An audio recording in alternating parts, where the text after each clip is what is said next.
Good morning and welcome to CAD-1's presentation of Keynoting in Revit. My name's Stan Henne. I'm the Business Development Manager here at CAD-1, and I have with me today Tony Crawford, ME, our resident MEP engineer and Revit Ninja. Good morning, everybody. So we're happy to bring this to you. Happy upcoming Thanksgiving to so many of you, and we have a lot of folks that are, or several folks that are outside of the U.S., so happy Thanksgiving to you regardless. And because that's what we're here for, is to, that's what the day is for, is to give thanks for all of those blessings in our lives. So with that, Tony. Alrighty. Do you want to go through the... Yeah, we'll go through this slide. Most of you have been on a go-to-meeting before, so you get it by now. But if you want to move the console out of the way, you hit the orange and white arrow. That'll minimize that so you can see the screen a little better. Hopefully you can hear us. In fact, could everybody hit the raise your hand button and let us know that you're able to hear us? A lot of hands are coming up. That's good. Always good. That's good. I was going to say I'll leave the screen on here for a minute while I go through some polls, but if I go through the polls, that screen doesn't stay up. So I'm just going to ask a couple of questions. Just go ahead and click on one of the buttons just to see what we have, how long you've used Revit. Looks like a lot of experienced people. I'll close this in 3, 2. There's still people voting, but I'm going to shut it down just for to keep us going. So it looks like the numbers have settled down. Alrighty, here we go. Let's see. Hit all the right buttons. There we go. There you can see the response. I'm actually going to write these down really quick. That's a lot of experienced users out there, and we're seeing that a lot in this region. That there are a lot of people who have been using Revit for some time. The sophistication level is really very good around this region. Yeah, and I've kind of got that impression too. Was it last week? 2 weeks ago. Was in Waltham, Massachusetts, with the Autodesk programmers doing some troubleshooting for the next version, and I think sometimes remind myself that not everybody has as much experience around them. A lot of the companies, the people there were just kind of by their comments. A lot of their users at their company are new to Revit, and there's a lot of their competition and the teams are not using Revit, so they're working. Somebody else on the team is using AutoCAD or other programs. So looks like there's a variety of answers on this one. I'm going to close this one down in 3, 2. Looks like everybody's pretty much voted, and then I'll share this just so you can see what's. So users and never tried it looks like is the bulk of it. Well, I'm sure there's plenty of people who just don't do keynoting, so maybe they've tried it, maybe they played with it, and then there's quite a few who do. So it's kind of split in the industry around that. And this is the last poll, right? Yeah, this is the last. So let's take a look here. And this is where I'm curious, because at least from my experience, people I've talked to. MEP, some companies use them all the time, some not so much. Most of them use them sometimes structural. From the structural people I've talked to, they just don't use them. Architects, a little more hit or miss. So let's see. Oh, looks like we have just more people voted on this one than the last two polls. I'm going to shut this one down in 3, 2. Looks like everybody's voted. And I'll just share this. So a couple people were honest down at the bottom. And I think you can do more than one. All right, real good. So there's some polls. That always helps us get a little bit of idea who we're talking to in the audience. Let me go over a couple things here, Tony, just to get us started. Yeah. I know you're all sick of hearing us say this by now, but it's important that we say it and keep saying it until January 31st, and that is that Autodesk will no longer be upgrading any older software after January 31st of 2015. So if your company or you have some older software, say 2014 back to 2009 or whatever, please, and you want to stay current, please call us. Let's get it upgraded. Let's get you on a subscription so you can stay current, and let's take care of it. The last thing we want, we're fully expecting it, that despite all the news, in a few months, yeah. we'll get calls from people saying they want to upgrade their 2011 software, and we'll have to say we can't, and they'll say nobody told us, and here we are for the 100th time, and yeah. Yeah, so but yeah, and it's very important, and there's some very good things coming your way. We've had a preview of a few of them, and there's some very good things coming your way from Autodesk that I think a lot of people are going to like, but some big changes next year, so just keep that in mind. And from now until December 23rd, CAD-1 is running a promotion where, depending on what you purchase, you can get some holiday helper gift cards, up to $500 in gift cards. Wow. Depending on purchasing, say, Ultimate Suite or some upgrades or this, that, or the other. And we will happily give you those cards that you can use or give yourself, or we will make a donation in your name, on your behalf, to the Colorado Food Bank for the Rockies. So whichever way you want to go with that, if you have a purchase pending, go ahead and take advantage of this. And with that, I'm going to shut down the commercial. And Tony, let's go ahead and get started. Well, cool. Thank you, Stan. I wasn't aware of the donation. Well, we just started that this week. So okay, and so it's running for about 4 weeks. Yeah, we just got approval for that a couple days ago. Okay, cool. So I'm going to be going through keynoting in Revit using the built-in tools of adding keynotes, also called flag notes, or sometimes called sheet notes, or now I'm drawing a blank. I've heard a half a dozen different things. Different companies call them different things. They're keyed notes, K-E-Y-E-D. I've seen both of those. Anyway, we're going to go through the tools. We're going to look at setting this up to use in your project. This can be once per project. You'll have to do some setup in the project, or if you do it in a company template, in a project template, you only have to do it once, period. We'll also look at customizing the keynote, the tag itself. Some people use a hexagon or a flag like a triangle. Out of the box, it's a rectangle, so we'll see that first, and then we'll take a look at customizing it. In fact, the very first thing I'm going to do, I'm just going to jump in and start tagging some stuff, just to see what that looks like. I'm going to start from the ground up, assuming that you've never used this tool before. So if you have, bear with me. I'll go kind of quick. Maybe you'll pick something up. So usage. I'm going to jump right into the usage. I'm going to jump over to Revit. There's 3 different types of keynotes. So I have a file, I have a building open. Just going to go to one of the floor plans. Pretty basic building. There we go, just on the first floor plan. On the annotation tab of the ribbon, because this is annotation, we have a tool for keynotes. This button did change ever so slightly in 2015. Now they moved the keynote settings. Instead, previously it was hidden under the tag flyout, the little triangle. Now it's moved right under the keynotes button itself. So there's 3 types in there. The one I'm going to start with user keynote. I think I'd say of the 3, that's the most flexible. Just going to start this command to create a user keynote. It works very similar to a tagging command in Revit. So let's say I'm going to tag, I'll just grab this door.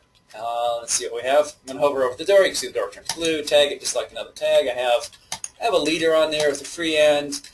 So I've clicked a couple times just to place the leader, and then it brings up a dialog box asking me which note do I want to choose. I'm just drilling down through here. I'm just grabbing the first thing. It's not even a door. I guess I could do an opening, but that would take too much time. So I'm just going to click on a random note. There it is. Bam. I can keep adding this. In fact, I can add a different note to, just going to pick something randomly, to the same door. In fact, I can add multiple ones to the exact same door. I'm just picking random notes because reading would take too much time to let me read. So you can see I've got different numbers in there. Each one actually I randomly chose the same one twice. But the first door has 2 different keynotes. The second door has the same keynote. Basically, the user keynote, you can do any note you want on any item, as many as you want, different ones. That's the user keynote. It's up to you. You'll have to choose one every time, but you can choose a different note every time. As opposed to, let's say, the element keynote. Let's give that one a try. That's the second type I want to cover. The element keynote is probably the most repeatable, maybe the quickest, the most consistent, but it's going to be the same note and the same items every time. So I started that command. Let's grab these doors down here. And note that it already knows. The dialog box didn't come up. I didn't have to choose the keynote because it already knows which ones to use. And it's the 08, 11, 13, G1. It's either pulling from master spec or I forget what I did last when I was playing with this last night. Out of the box, Revit gives you some text files as a metric one. There's 2 imperial ones. It uses the master spec. I forget the technical name, but most people I've talked to call it master spec.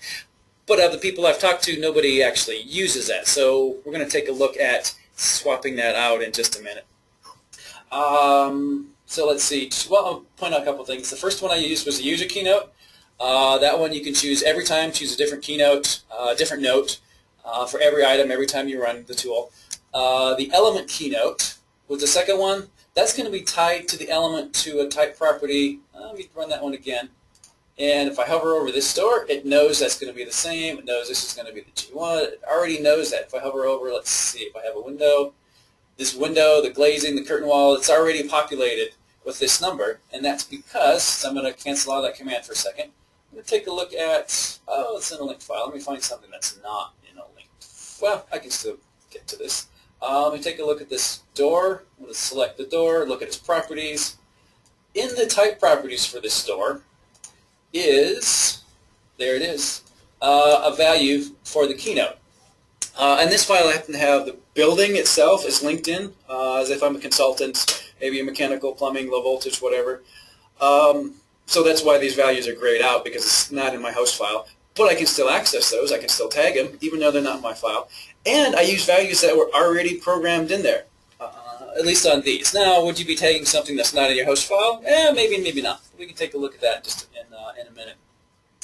But know that the element keynote pulls its value from the element that's already programmed in there. If not, the first time you tag one, it prompts you to put a value in there, and after that, it knows. So I'd say that one's, the element keynote's the most repeatable, maybe the quickest to use. The third one, whoops, the material keynote, that one might be the most trickiest, trickiest to use. Let's see if I have anything, because I don't have anything in my, no, it's in the LinkedIn file. It will pull in the, let's see if I can demonstrate this from a LinkedIn file. If I select this wall, look at its type. If I look at the structure, what you can do, no, it's not going to let me do that. You can go into the material, and within that material, within the identity properties, there is a material keynote. So it is embedded in the family. It's embedded in the type properties of the family. And when you tag that with the material keynote, it reads that property. I say it's trickier because that one's a little buried a little bit deeper. And if you're tagging something like a wall, note that my walls are just showing me the 2 surfaces right now. Let's see if I can see how this family is. Nope, it's not set up to do that. Oh, you also want to, because of the way I have this file set up, I'm going to set this back to host view. It's going to tell me that, oh, it didn't give me any warnings. And, all right, we're not going to do that for at the moment, because I've got a couple other settings are overriding what I'm trying to do. So basically, if you want to tag, use a material tag, and I say this one's trickier. If I'm going to use a material tag on, say, a wall, I want to be able to see the layers of that wall, the structure of that wall. So I need my view to be on fine, and because of some overrides I have on this one, I still can't see the layers. I need to go and change a couple things. But you want to be able to see the layers of that wall, so you want the walls to be displayed as a fine display so that Revit can tag those different pieces of the wall so that it can find the material of the layer, of the boundary layer, whichever layer that you're trying to tag. If it's a wall tag, for example. If you're trying to use the material tag on something different, it's going to be slightly different. All right, so those are the 3 types of tags that are in there. User keynotes, which are user-defined every time. Element keynotes, which are going to be based on keynote value and the type properties. And the third one is a material keynote. Those are the three that are available. So if you've been following along at home and use one of these tools, if you just started with a project out of the box where no one has set up keynotes, it probably didn't work. There's a fourth button in here, so we're going to take a look at that. I already have this one set up, so that's why it was working for me. There is one little setup that needs to be done so that this will work. I like to say that Revit is pretty, for the most part, is pretty user-friendly because if I open up Revit, first day I install it, first minute I open up, I can start a file and start drawing or start modeling, and it will draw something. Right or wrong, it will start drawing something. You don't necessarily need to do a lot of setup.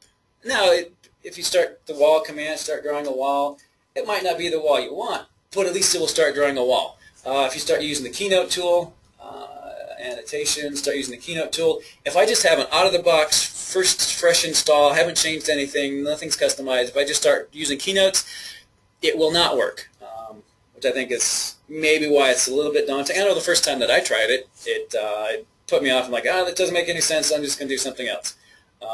And then somebody else showed me how it worked, and it was not that difficult once you've seen it. So let's take a look at setting this up. The one key step to make it work, right or wrong, just to make it work, like in the file that I have here, I have some values, I have some notes in there. They're probably not right for your company, but I don't have a good crystal ball. I don't know what each of your companies uses for keynotes, and neither does Autodesk. So out of the box, they give you like a master specs. There is a text file there. There is something in there that will work once you do one little step. Keynote settings, and then beyond that, every company is going to be different. Every notes, every project is going to be a little bit different. So let's take a look at these Keynote settings. The first thing you need to do, this is going to be blank when you first open up a project. You need to browse for a file. Your company might already have this set, might be pointing to a common or a generic text file. So let's see, out of the box, it goes to C drive, blah, blah, blah, your libraries. I'm going to the Imperial folder. At the bottom, I have Keynotes Imperial 2004, or I think it's the Master Spec 50.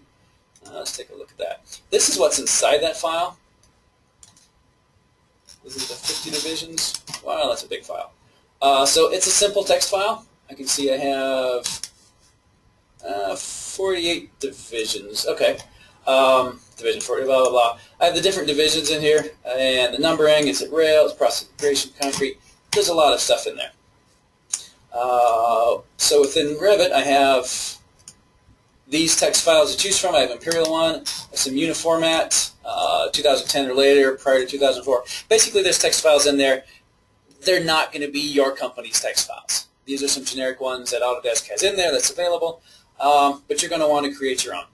So let's see. Instead of pulling from this library, let's pull from my own library. See if I can get this really quick. And there we go. There's a Keynote, a text file that I made up. It's pretty small. In fact, we can take a quick look at this. Just open this one up to see what it looks like. So what's inside of this text file that I'm going to start using? I have these hashtags at the top, the pound sign. Those are comments in the text line, in the text file. Revit's just ignoring those. So I added the title Discipline Declarations just to help me organize it. Then I have architectural, electrical, plumbing, mechanical. Did I spell that wrong? Okay. As long as it's spelled consistently, Revit will work. So I've got 4 disciplines at the top. The next section is the text of the keynote. And this is where the syntax is important. You need to have the keynote number. It could just be 1, 2, 3, 4, 5, 6, 7, 8, 9, whatever. I've got mine just separated into A, 1, 2, 3, E for electrical, 1, 2, 3, 4, 5, M, mechanical, plumbing, whatever you need. You could do interiors or just numbers or letters. Revit doesn't really care as long as you're consistent. And it will not allow any duplicates. If I had, say, oops, wrong button. Just 0, 1, 2, 3 for architectural, and then repeated 1, 2, 3 for other disciplines, it won't allow that. It has to be unique numbers. So I have a unique number, and then a tab, and then the text. I can type whatever I want, capitals, spaces, periods, lowercase, uppercase, doesn't matter. Followed by a tab, followed by the discipline again. And this discipline at the end has to be exactly the same, spelling, capital, spaces, as the discipline declarations up above. You can use 2 words. You can do fire space protection. You can use fire protection if you want. You can use 2 words, as long as the declaration at the top is matched at the end of the line where you have your text.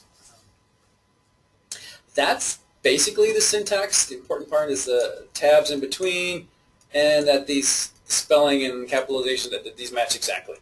At the end, whoops, there we go. I added another hashtag and followed by a lot of hashtags. You can add additional notes.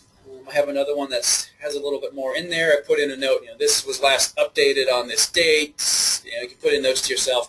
I added a 4th section that's accessible within Revit. I would never use that tag on a sheet, but at least I can see those notes while I'm within Revit.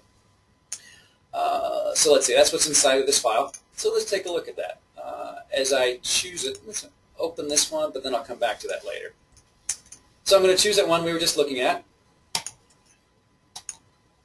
And Keynote file, blah, blah. It's just give me a warning. Warnings you can ignore and keep working. Errors will make you stop. That was just a warning. It says, hey, FYI, it's not in the library location. And it says, loaded successfully. Alrighty. And then it's giving me a warning because I've already added a few keynotes that the numbers don't match anymore. You have options for, the warning was that it was no longer at the library location. You go absolute relative. It doesn't matter for what I'm doing in this example. Alrighty, Stan, any questions that I should address? No, there are no questions yet. Cool. And feel free, if you have questions, to type them in the question box, and we'll try and get to them as soon as we can. Thanks. Alrighty, cool. I'm going to just delete a couple of these because now that I've changed that text file, those numbers don't apply. And now that we've done a little bit of setup, I'm going to do this one again. I'm going to use the user keynote, which is the user defined every time. I'm going to tag that same door again. Put in little tag, I'll put in whatever. Oh, and there's my disciplines, architectural, electrical, mechanical. This is from my file. So I can expand one. I'm just going to choose a random keynote that just doesn't really mean anything. Just something typed up, some keynotes. I can tag the same type of door. Since it's a user keynote, I can tag it as a 1, a 2. I can tag the same door a second time. And let me do that again. I must have bumped something. And this time I'll use keynote 3. So you can use, with the user keynotes, it's very flexible. You can have more than one note on one item. You can have different notes on the same item, the same type.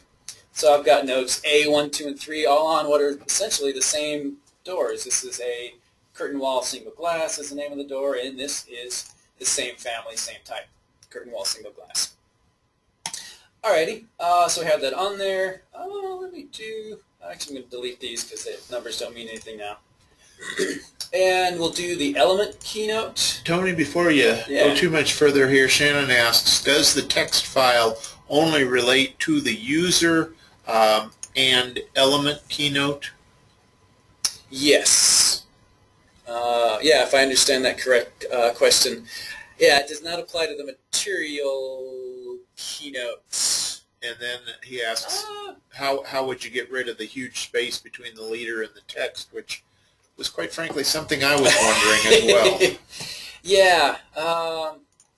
Well, let me do another one of those. I'll tag this door again. And this time I'll use Keynote with the box around it, so you can see why that space is there. Oh, sorry, I'm using element Keynote. So let me come back and change this one. I'll stop not liking me. Oh, because I'm using a LinkedIn file and it's giving me some grief. I can go to another view in just a second. So the question was, well, the reason all that space is in there is because there's actually a box there, but that box is bigger than it needs to be. Actually, I'm just going to go to this other view so to kind of answer some of the other questions. So now I have some live stuff in my file. I should be doing it this way. So I'll use the element keynotes. I'll tag this rectangular duct family, and the first time it's going to ask me what keynote to use. I'll just go M01, first one.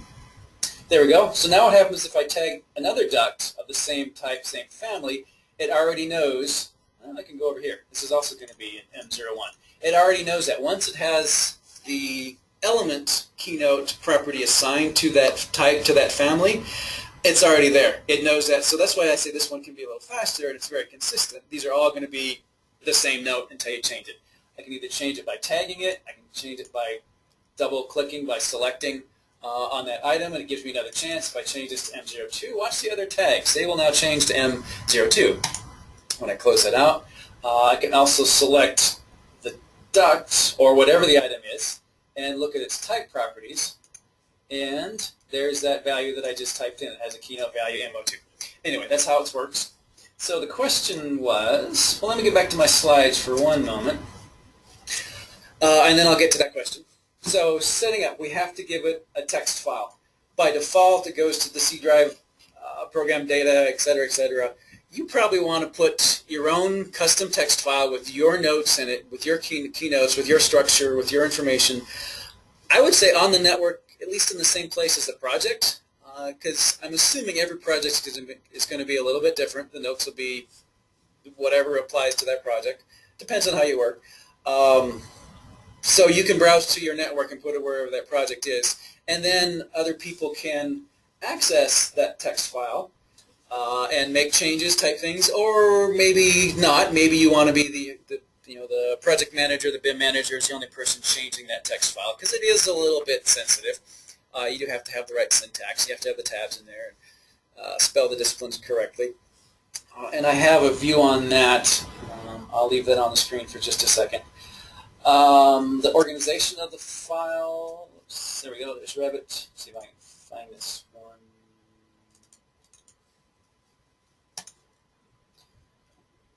And I'm not sure we could do if you're comfortable with screenshots, I'll leave this up here for just a couple seconds if you wanted to take a screenshot of that. And I don't know if there's a way to share that, but I'll just leave this on the screen for just a second. So the syntax of the file is in here, and the organization of the file is kind of important. And there's information to this if you open up Revit and go to the help menus.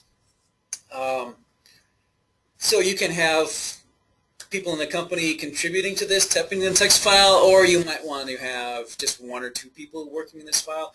Or at the end, depending on, yeah, it looks like we'll have enough time, you can use an Excel spreadsheet. And I know I've done this way to share it with other people in the company that may or may not be good with the syntax in the text file. They can type in an Excel file, and then I use that Excel file to create the text file, just export it to a tab delineated text file. Kind of reduces some of the opportunity for human error. So we'll take a look at that towards the end. Okay, I'm going to get to the size of the box. It'll be just another minute. This is one of the other things I was going to take a look at. So before I do that, I want to put this keynote legend onto the sheet because it needs to be there if you're going to be doing it in Revit. So let me go back to my floor plan. I have a floor plan. Let me go back to this first one, even though it's kind of messed up right now, because I have this one on a sheet. If I open up my sheet, I can see right now I've added notes A, 1, 2, and 3. I've got a 15, blah, blah, blah, whatever that is. When I open up my sheet, there it is. There's my sheet. There's the same area, A1, 2, and 3, but I don't have that keynote legend, and I really don't want to type it on every sheet because every one is going to be a little bit different. Let's see. And this is Revit. I shouldn't have to type things more than once, and I've already typed it in the text file, so it would be really useful if Revit did this for me. So what I'm going to do is, if this is done ahead of time, let's see, create. Let me open this up again. There we go. I'm going to create a new legend view. I don't know, should I do a quick verbal poll? Can anybody tell me what's unique about legends as opposed to every other view type in Revit? Why the programmers, why they have this keynote listed under Legends instead of Drafting View or Plan Views or any other type of views, or maybe its home button. So I'm going to create a Keynote Legend. They can go on multiple sheets. And yes. That's the answer ding, ding, we're ding, getting ding. on for several people here. Okay, cool. And that's the correct answer. It can also be used multiple times, yes. So. Yep. Unlike every other view in Revit, Legends can be on multiple sheets. And this is one you're going to want to have on multiple sheets. Could be a key plan, could be notes, or could be a keynote. So I created one, and if you notice, maybe another unique thing about this one, the available fields, it's already pre-populated. There's only 2 to choose from. Sorting and grouping, already done. So really, I can just hit OK and go with the default values. There, it made a keynote for me. There it is. Oh, and it already knows the values that I've used in this project so far. And there's an option depending on how you want your keynotes to appear. So I've made this Legends. Sure, let's do this one that we just created. I created one that's still in there from playing around with the file. Drag and drop. And if you notice, let's see if I can get this side by side. Not that you would print it this way, but on my floor plan, I have key values A1, A2, A3. Oh, and those are the same ones that show up in the Keynote Legend. I also have the 3.15.00A1. Is also in use. That one went blank because I was screwing around with the file. And the text file. Oh, important safety tip. You can only have one text file associated with a project at a time. You can change them, but like this first one, I'm getting a blank line because that was from a text file that's no longer tied to my project. So Revit's trying, it remembers the number but not the text. So you can only have one Keynote text file associated with one project at a time. And Tony, we got a comment and a question here. Jason comments, only shows in the Legend if it is tagged in that view. And then Joy asks, why is M02 shown if not used on this sheet? And both of those are similar questions. The M02, I guess I don't have it on the sheet, do I? Yeah, out of the box, let me go back to that Legend, and we have some properties with that. And see if I can find this while I'm on, there we go. Filter by sheet is the key to this. So I went to that Legend that we just created, opened up its properties, and under the filter property, there is a checkbox for filter by sheet. So right now, out of the box, if a keynote is ever used anywhere in this file, it shows up on the list. So I can go to another sheet, a blank sheet, or a sheet that has a second floor with no keynotes, and I'll still see the same list if they've ever been, well, if they're currently in use anywhere, rather, in the project they show up. Unless I check this, and now if I filter that down, go back to the sheet, notice that it was M01. The mechanical one has disappeared now because it's not in use on this sheet. And the other ones still appear because they're in use on this sheet. If I don't want to, let me see how quickly I can create a sheet. Create a sheet, bam, I'm going to drag this mechanical view, although the scale is probably too big. Oh, it does fit. And so I created a sheet, put my view on that where that tag is, and I'll put that Keynote Legend, sorry, clicking too fast. Drop that Keynote Legend onto this sheet. Oh, I'll put it down where you can see it. And there's my M02, because that's in use on this sheet. Shannon asks, is that Legend you have pulling information from both the user keynotes and element keynotes? Yes, user keynotes and element keynotes. I think I have them mixed in on this one. And the quick little trick, if I'm just going to do something very quick, I right-click in the view, and I'm on the sheet, but I want to go to the view. So kind of like going to model space while you're in paper space. So these are all element keynotes. I will quickly add a user keynote. And this is one of the commands where I added my own keyboard shortcut, because one day I was just adding a whole lot of keynotes. Oh, this one, we'll do plumbing just so that you can quickly see it's different. So I've got P01. All right, now there's a P number on there. And now I will deactivate that view again with the right click. You can also double click. In Revit 2015, you can double click on the view to get in and double click to get out. Previous versions, it only worked for going into the view, and it's harder to get out. So now I've got one element keynote and one user keynote in use on the sheet. They automatically show up. If I go back to the floor plan sheet, you can see they still don't show up because I've got this filtered by sheet. And that's going to be a company standard. Do you want to see the keynotes, all the keynotes that you've used or that are in use, or just the ones that are in use on this sheet? And that's going to be up to a company standard. Another question, Stan? No, just Shannon says this is awesome, so that's always good encouragement. Yeah, I'm assuming Shannon has used another method, which I've seen where you create. Go ahead, Casey. Type your questions in, and we'll get them answered here. Yeah, I've seen other ways of doing keynotes. It seems simple and easy at first, and then it gets really laborious and kind of tedious. And Casey asks, do you recommend using per project numbering or per sheet?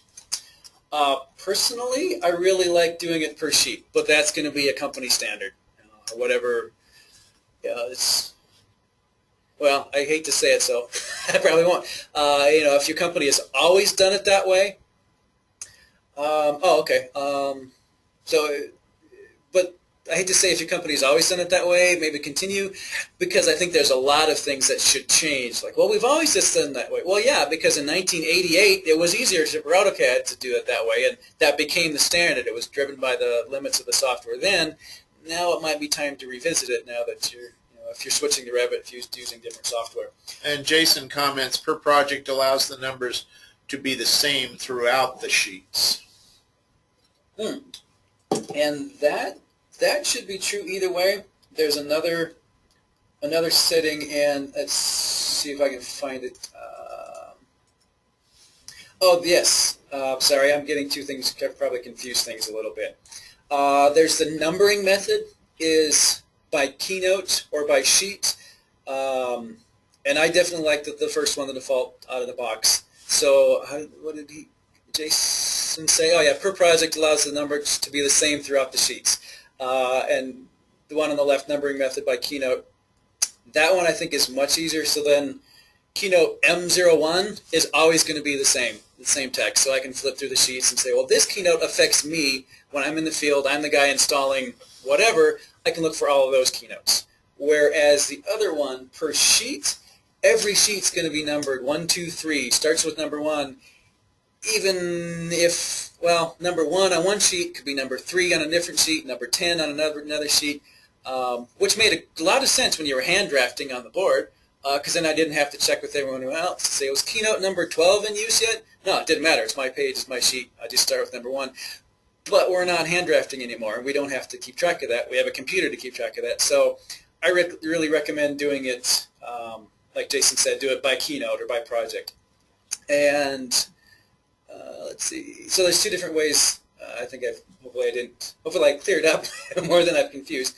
The numbering method. This is when I change this is going to change my whole project on my sheets. I think I kind of answered the wrong question earlier. But there's a couple things going on there. Was there another question? Nope. Okay. That was it. Okay. Jason had a comment, but it was kind of along the lines of what you were already saying there. So. Yeah, and I recommend doing it this way. Same with revisions. I think consistency is good. Oh, where was I? Okay, so we have added a text file. We've looked at the text file, the syntax in there, and the organization within the file, and some of the options. And then we put that keynote legend onto the sheets. And because it's a legend, you can use put the same keynote legend on multiple sheets, and Revit will automatically fill it in for you. That's what I really like about it is once I set it up, Revit does the heavy lifting for me. It keeps track of everything. If you were to crop this view and some of the numbers disappeared, it'll automatically update. So let's see what's next. Getting back to that customizing. Why is that box so big? Yes. This is something that you'll probably need to do once, period, because it's editing that tag family. So let's see what we have. I'm going to go back to a view. There we go, not on the sheet. I'm going to go to the other one where I have the boxes. So there's a box. Maybe I don't know if I should ask another poll again. I guess we can just raise hands. How many people when they use Keynotes, have it in a rectangle. Anyone? Bueller? I haven't run into anybody. I've seen hexagons, flags, triangles, but never... Couple do, not many. Okay. Okay. If you do, great. It's the easiest way to customize this. Can I do it from the type? Let me see if I can do it from here without having to open the family. Nope, I have to close, or sorry, I have to edit the family. I can't do it from within my project. So I have the tag selected, so I can edit the family for that. We'll open that up. And there's this box. So I've selected it, did the hover tab click. I can see this box is just lines. They're just lines. A couple things you could do. I could make these lines not visible. So instead of setting it to a property, set it to none. Come on. And then I can uncheck the box. So if this is, there we go. If this is, oh, I should have unchecked it instead of checking it. Anyway, if I set it to not visible, those lines won't be there. They won't show up. That's a quick and easy way to do it. Or honestly, if you're not going to use that box, if you're not going to use those lines, you can just delete them. So I've selected all the lines, deleted them, that box is gone. And if you do that, I probably want to have 4 types within this family. If I'm not going to use the box, it's never going to print out, then I don't need these large and small options in there. We can delete those. Just remove those out of there. Now I have 2 options, keynote number or text. Okay, I'm just going to leave it number. So if I loaded this back in there, it still works the same, it looks the same, except for the box won't be there. And also, you know what, I don't need this big of a number. I'm going to go and edit this label for just a moment. So I've selected it, I'll edit it, and keynote value, there we go. Edit this label. Instead of having this large sample value, I'm just going to put A01, just something shorter. There we go. That looks a little more reasonable. Now, this only appears while I'm in the family editor, but at least I can see what size. And if you noticed, I shrunk this down a little bit because it was way bigger than it needed to be. All right, load us back into the project. Override everything. There we go. Now I don't have this long line between the leader and the keynote tag. Is there a question? No. Okay. So hopefully that answered the question from, what, 10 minutes ago? Okay, so we got rid of the box. We have the number. If this works for you, great. And you can also, let's see, let me edit that family again. So I'm editing the type of this label. I have the option to, there it is, show the border. So if you wanted to have a box, this one might work a little better because it should auto size. So if you do want to have a box that changes size to match what you need, this might be a better option. I'm going to leave that off because I'm going to continue on. And let's say instead of a box, if I can find my commands, there it is, line. Just want to draw a line. Just going to draw a hexagon around this. So there's 30 degrees, make it a little smaller. Maybe about that size. Most of the companies that I've run into use hexagons. Whether that's universal, I don't know, but I made a hexagon really quick. There we go, load it back into the project, and apropos of very little, did anybody notice that there's a new button in here that you may or may not have? With the Revit 2015 R2 release, they added a lot of little things, a lot of tweaks, they cleaned up some stuff, and added this button that I thought was, that should have always been there. It's really handy. Let's say I'm done with this family. Normally what I would do, okay, I'm all done making changes.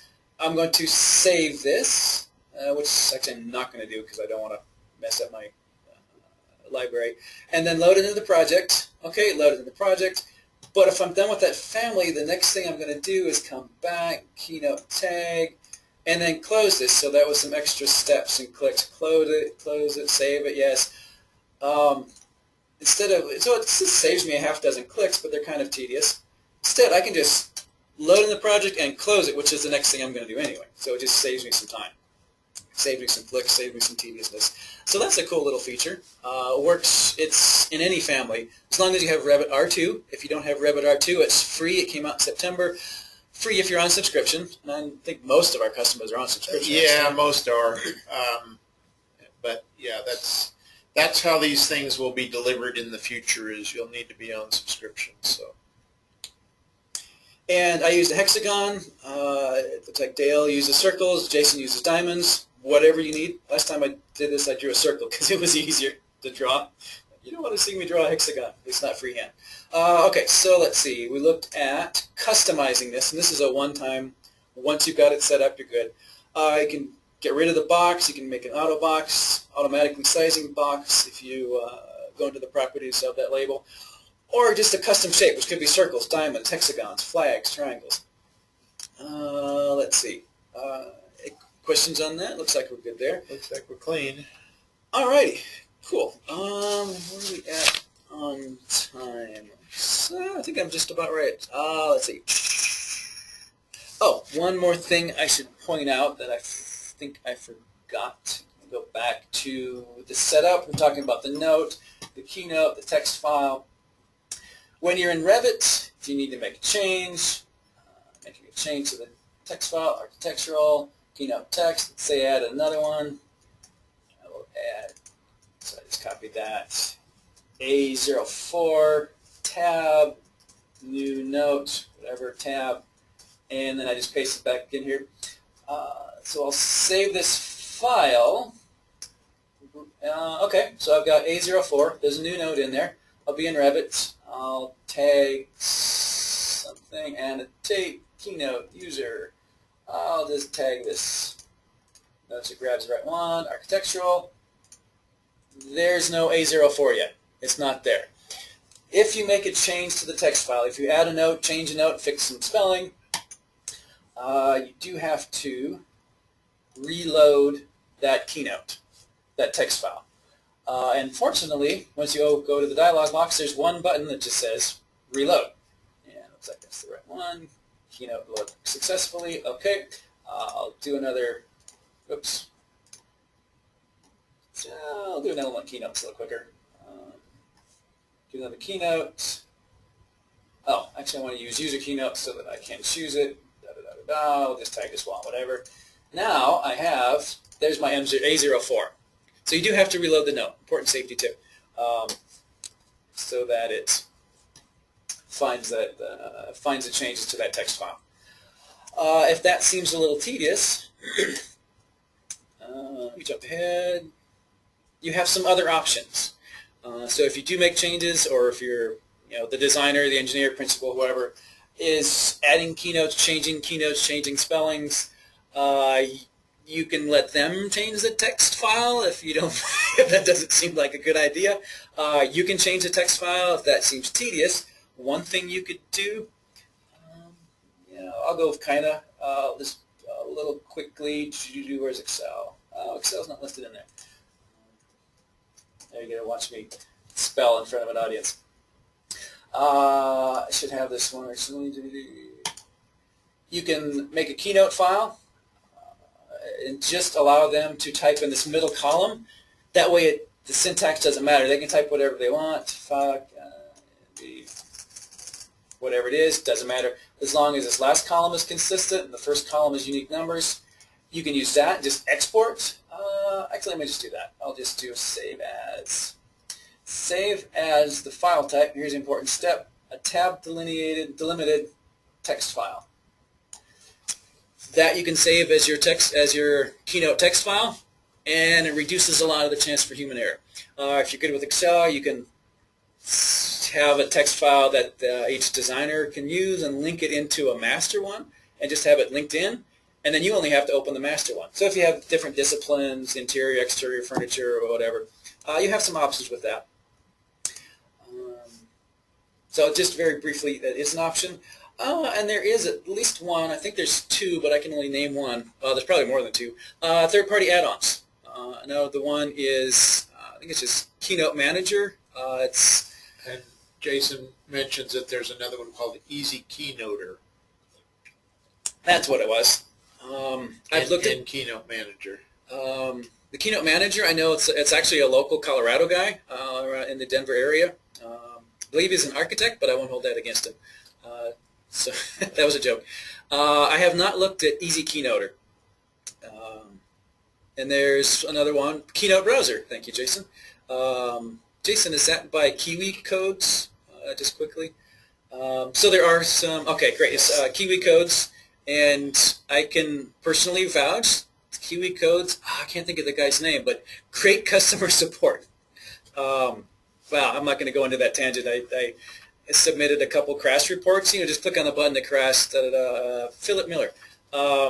Didn't think anything of it. And then I got an email like 15 minutes later. Hi, Tony. I see you're having some trouble. Can you give me more details? And it was from the programmer himself. So I've never had good customer support. So yes, there's definitely some third-party add-ons. Those make it a lot easier. I don't know if any of them are free, but they are pretty. The ones I've looked at are pretty reasonably priced. $30, $40, $50 per seat per year, or whatever. So not a lot of expense. Stan, questions? Well, we're got the comments on the various Keynote browsers and third-party add-ons and so forth. Dale has a comment/question, and I'll read it to you, and you can make of it what you will. Okay. Not sure if you were talking about in this tutorial, you may want to talk about making additional types that allow you to have typical or similar tags to the Keynote. And then he mentions he can send us what they use if we'd like to see it for a future webcast. Okay. And is it Dale, you said? Yes. Are you talking about the family, the way the tag appears, just having the word similar or typical on there? Yes, he says yes. Okay. Okay. Yeah.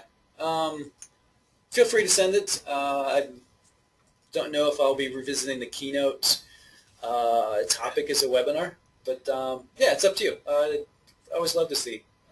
Well, it's something that we can put out in our e-news or post on our some of our tech site and so forth. So we love to have we love to have those things because we can't know it all. So Dale, if you want to send them over, speak for yourself.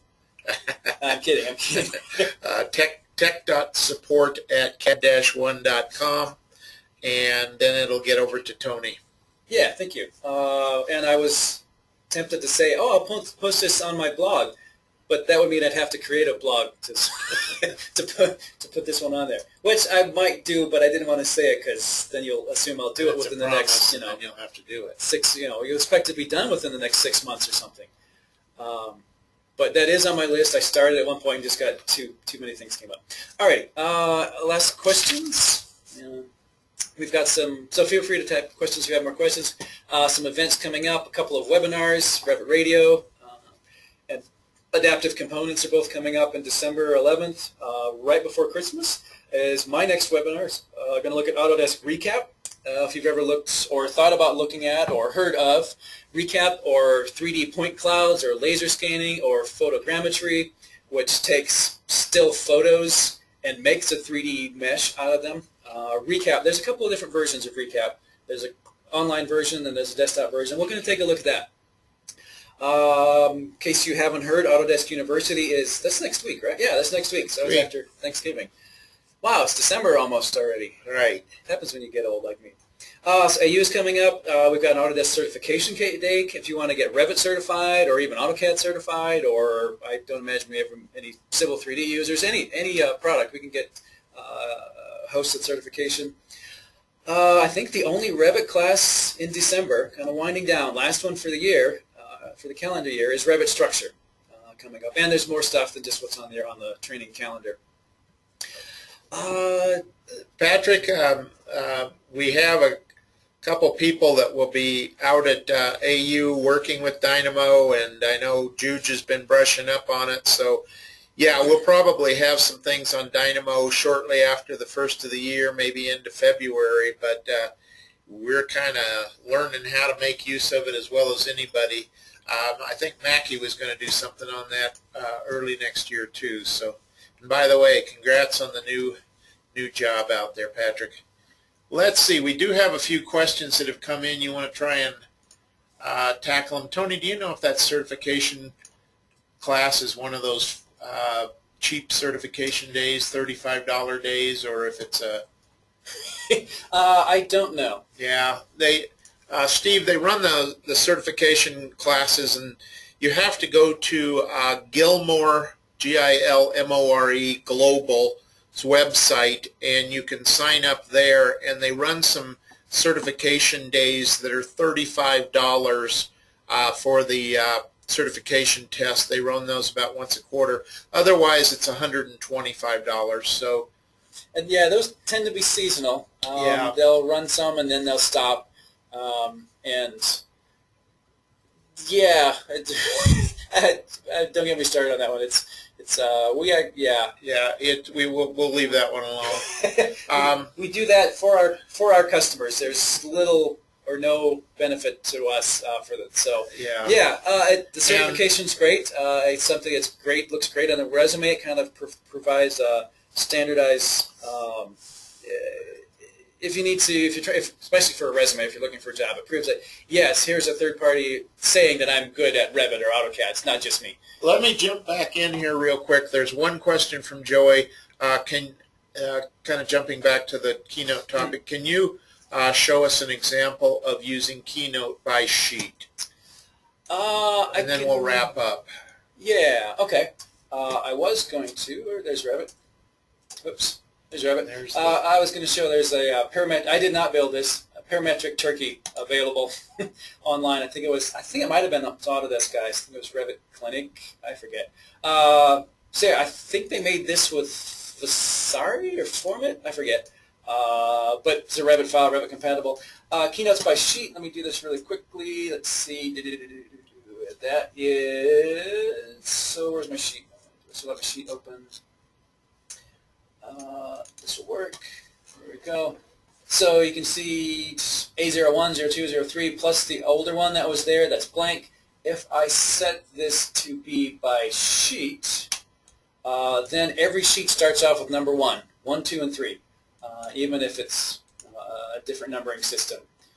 So they're just in order. If that appeared on another sheet, let's say I have another sheet with just this room, just that one door and some of them were cropped out. Actually, if I did the other one, we're kind of running out of time, but even though this is Keynote 4, we've got 2, 3, and 4. If I put them on another sheet, it would just start renumbering again. So Keynote might be number 2 on this page and number 1 on another page. It might be 4 on this sheet and number 3, even though it's the exact same Keynote. But every sheet will start over with number 1, 2, and 3 is Keynotes by sheet.